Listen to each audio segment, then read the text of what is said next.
Hi guys, እንደምናላችሁ መስሲነኝ ከAppy for Purity በጣም አመሰግናለሁ ሰብስክራይብ ላደረጋችሁ ሰዎች ፌስቡክ ላይ ላላችሁ ሰፖርት የምታደርጉኝ በጣም አድርጌ ነው ማመሰግናችሁ ባካችሁን ያው ሰፖርት ማድረጉን ቀጥሉ ዛሬ ያዘጋጀው ትምህርት ርዕሱን ያልኩት This is just the way I am የሚል ነው ይሄንን እንደ ታይትል ያደረኩበት ምክንያት አንዳንድ ቦታዎች ጋር ሄጄ ስለ ሴክሹዋል ፒዩሪቲ ሳስተምር ማስተምራቸው ቤዚክ የሆኑ ነገሮች አሉ how to live sexually pure ማለት ነው sexually pure ሆኖ ለመኖር ከሚያስፈልጉ ነገሮች አንደኛው ለምሳሌ እግዚአብሔር ቃል እንደሚል ሴትን አለመመኘት ሴትን ለስፉሊ አለማየት የሚለውን ነገር አስተምራለሁ ይሄኛም መጽሐፍ ቅዱስ የሚገኘው ማቴዎስ ምዕራፍ 5 ቁጥር 28 ላይ የሚለው ጌታ ኢየሱስ የተናገረው ማንንም ወደ ሴት ቢያይ ከሷ ጋር ዝሙትን ፈጽሟል ይላል እና በእንግሊዘኛው ግን ሲናገር ምን ይላል whoever እንዲያውም ላምቦ anyone who looks at a woman lustfully has already committed adultery with her in his heart ይላል ሴትን ማየት ኃጢአት አይደለም ግን እኔ ብዙ ጊዜ ዲስክራይብ ማደርገው ለምሳሌ ሰው መኪናን እየነዳ ካለ ሴት ቆንጆ ሴት ቢያያት ምንም አይደለም ግን መኪና እየነዳ በመስታወቱ ደግሞ ተከትሏት ካየ that's different ምክንያቱም የመጀመሪያው look is healthy it's okay ሁለተኛው look ነው ለስትን የሚፈጥረው ውስጣችን ስለዚህ ብዙ ጊዜ እንዲያስተምሩ የከወጣ በኋላ አንዳንድ ወጣት ወንዶች መጥተው ይጠይቁኛል በጣም ጥሩ ነው ትምህርትሽ ወድጃለሁ ግን ይሄ ሴት አትዩ ምናምን ያልሽው ነገር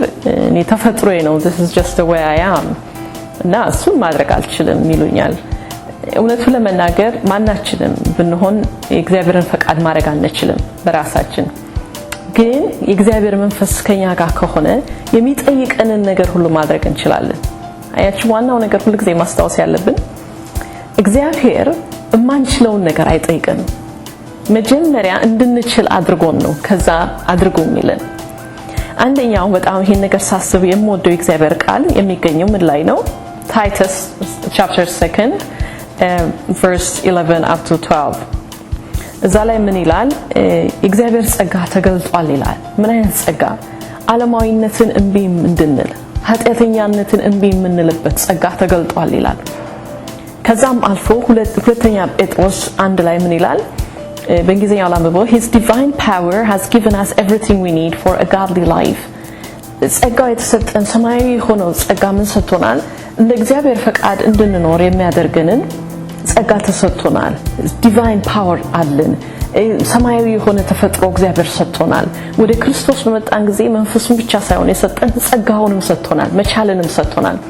ስለዚህ እግዚአብሔር አታድርግ የሚለው ነገር ህጉ ብቻ አይደለም እኛ ጋር የመጣው በክርስቶስ አሜን ህጉ ብቻ ሳይሆን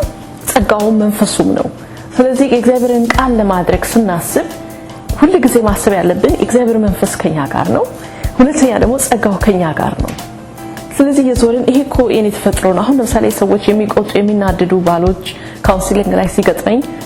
ቁጣ ማቆም አለብህ ስላቸው ነው ቁጣኮ just the way I am ይሉኛል እንደዛ ቢሆን ኖሮ እግዚአብሔር ቃል ላይ ቁጣን አስወግድ የሚል ቃል አለ አይደለም አይልም ነበር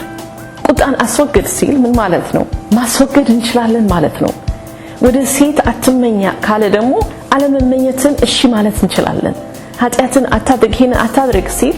ህግን ብቻ አልሰጠንም በክርስቶስ ጸጋን ተቀብለናል የእግዚአብሔር መንፈስን ተቀብለናል ስለዚህ እግዚአብሔርን ቃል ማድረግ እንችላለን